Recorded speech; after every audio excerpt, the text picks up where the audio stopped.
Thank you for standing by. At this time, all participants are on listen-only mode. During the question and answer session, please press star 1 on your touch-tone phone. Today's conference is being recorded. If you have any objections, you may disconnect at this time. I'd now like to turn the conference over to Mr. Chris Taylor. You may begin, sir. Good morning, good afternoon, everyone. Thank you all for jumping on. As you all know, Senator Obama is taking his tour to the convention through Wisconsin today. With that, we thought we could add some balance to your stories with Governor Tim Pawlenty, who was nice enough to join us today. With that, I'll turn the call over to Governor Pawlenty. Thank you, Chris. This is Tim Pawlenty. I'm Governor of Minnesota, neighboring state to Wisconsin, and we wanted to provide a little context for Senator Obama's visit today. We anticipate that he'll be talking, amongst other things, about energy and jobs and the economy. And on those scores, we just would like to share a perspective about, from the standpoint of most people in Wisconsin, most people in Minnesota, most people across the country, the number one economic opportunity that they have or concern that they have is their jobs. And when you look at Barack Obama's proposal for the economy, it will be a job killer. He will throw a wet blanket over the businesses and small businesses and medium-sized businesses that are the backbone of our economy and the engine of job growth for the country and for our state. 70% of the job growth in this country is coming from small and medium-sized business, and the basket and bucket of tax increases that he wants to dump on their heads would be devastating to small businesses. In addition to the traditional tax increases he wants to visit upon them, he also has a health care plan that's going to put a very severe burden on medium-sized businesses in this country. And he also has taken a stance with respect to energy that is minimalist or do very little or do nothing as compared to Senator McCain's all-of-the-above approach. One of the most pressing economic concerns for most individuals and their family is the cost of putting gasoline in their car or their pickup truck or their truck, or their ability to pay for groceries, to pay for other things that are affected by the energy market.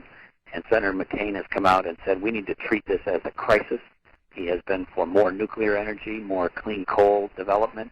For offshore drilling, Barack Obama has said no to all of that in a very minimalist or do-nothing approach. So that type of approach is not going to help the people of Wisconsin, particularly when they're facing not just high gas prices, but this winter in places like Minnesota and Wisconsin, people are going to see a big spike up in their home heating costs, and that's directly related to the energy crisis that we're facing.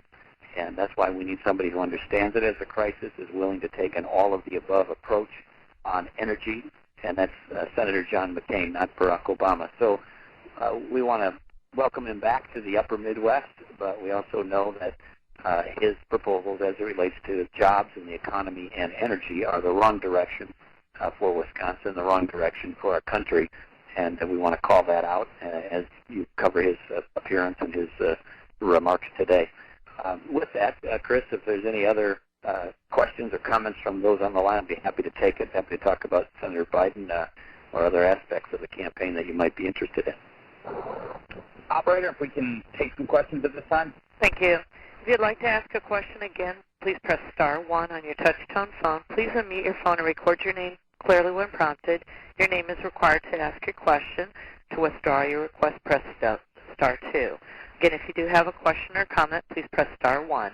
One moment, please, for the first question.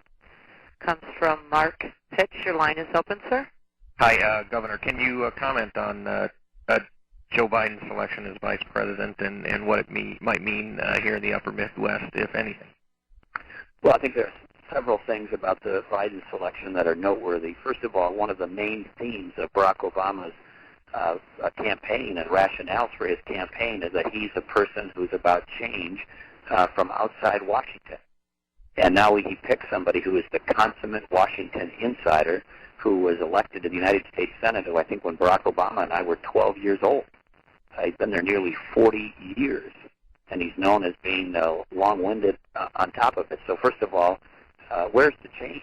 Barack Obama's all for change unless and until it's politically expedient to pick the consummate insider, which he does because he needed to for political reasons. Number two, I think it represents an overcompensation for what has been fairly identified, even by Joe Biden and even by Hillary Clinton, as Barack Obama not being ready for being the President of the United States.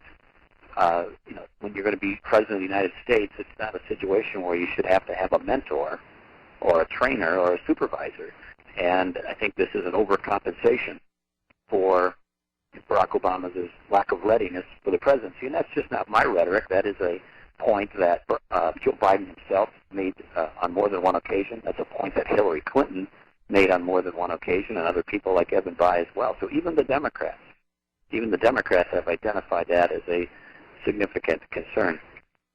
So those are some things that come out. And of course, Senator Biden also has been very positive about Senator McCain in the past, even going so far as to say that he would be honored to run with him as a running mate or to work with him in the McCain administration because it would be good for the country. Next question. Again, if you do have a question or comment, please press star 1 on your touch-tone phone and record your name.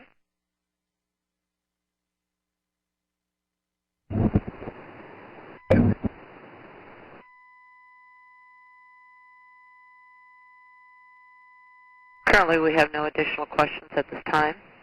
Okay. Well, if that is the case, Governor, thank you very much for being able to jump on with us today, and for the members of the media, thank you all for joining us today as well. Okay. Thank you, everybody. Have a good day. Have a good day. This concludes today's conference. You may disconnect at this time.